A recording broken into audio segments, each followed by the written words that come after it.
প্রতিটি মানুষেরই বাঁচার অধিকার আছে, সে যেই হোক। আইন কখনো নিজের হাতে তুলে নেওয়া ঠিক না। শিক্ষিত সমাজ মানেই শিক্ষায় আলোকিত। তাই একটি আলোকিত সমাজের কাছ থেকে এই ধরনের আচরণ কখনোই মেনে নেওয়া যায় না। একটি মানুষের ছোট্ট অপরাধের পরিণতি মৃত্যু হতে পারে না। খাবার কেমন ভাই? বড় ভাই খাবার কেমন?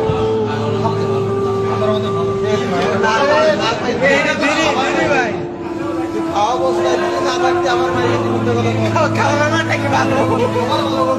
খাবার মান নাকি ভালো?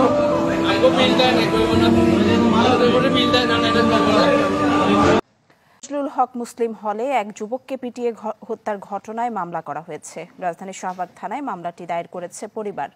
গেল রাতে হলে শিক্ষার্থীদের খেলা চলার সময় কয়েকজনের মোবাইল ফোন চুরি হয়। এ সময় তোফাজ্জলকে চোর সন্দেহে আটক করে বেধড়ক মারধর করে শিক্ষার্থীরা। পরে আহত যুবককে প্রক্টোরিয়াল টিমের কাছে হস্তান্তর করে হল কর্তৃপক্ষ। তোফাজ্জলকে হাসপাতালে নেওয়া হলেও বাঁচানো যায়নি তাকে।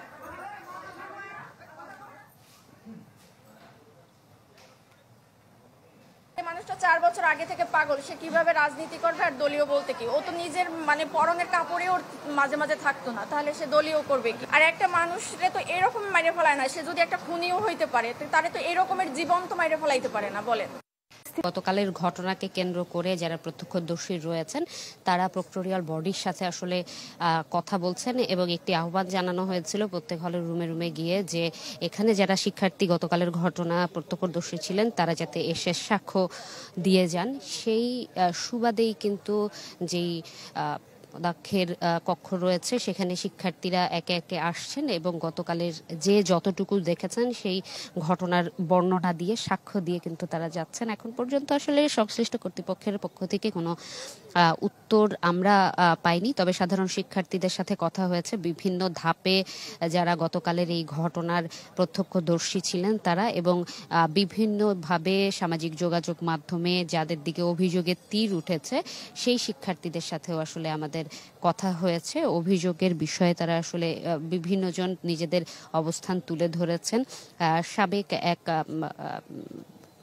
রাজনৈতিক দলের ছাত্র সংগঠনের যে সদস্য তার সাথেও কথা হয়েছেন। তিনি জানিয়েছিলেন যে গতকালের ঘটনায় একেবারেই শেষ ধাপে যে প্রক্টোরিয়াল বডি রয়েছে তাদের সাথে সেই ঘটনাস্থলে গিয়েছিলেন তিনি এবং নিজের অবস্থান তুলে ধরেছেন এবং কোনো ধরনের মারধরে তার অংশগ্রহণ না থাকা এবং সেই বিষয়টি কিন্তু তিনি জানিয়েছেন এবং যে কোনো যদি তাকে কোনোভাবে আসলে অপরাধী প্রমাণিত হয় সেক্ষেত্রে শাস্তিটুকু মাথা পেতে নেওয়ার কথা তিনি জানিয়েছেন। একই সাথে এমনও শিক্ষার্থী আমরা পেয়েছি যার নাম আসলে এই মবে উঠে এসেছে। সেই শিক্ষার্থী বলেছেন যে তিনি মূলত ছিলেন তার যেই প্রাইভেট পড়াতে যান শিক্ষার্থীদের সেই কার্যক্রমে। অর্থাৎ এখানে দেখা প্রতিটি ধাপ অর্থাৎ 3 ধাপে আসলে আমরা জানতে পেরেছি যে এখানে ঘটনাটি ঘটেছে মারধরের, সেটি সব শিক্ষার্থীরা বর্ণনা করছেন এবং নিজেদের অবস্থানের জায়গাটুকু তুলে ধরছেন। যেহেতু মামলাও হয়েছে এবং এখানে একটি তদন্ত কমিটিও গঠন করা হয়েছে। তদন্ত কমিটির যে প্রতিনিধিরা আছেন তারা জানিয়েছেন তাদের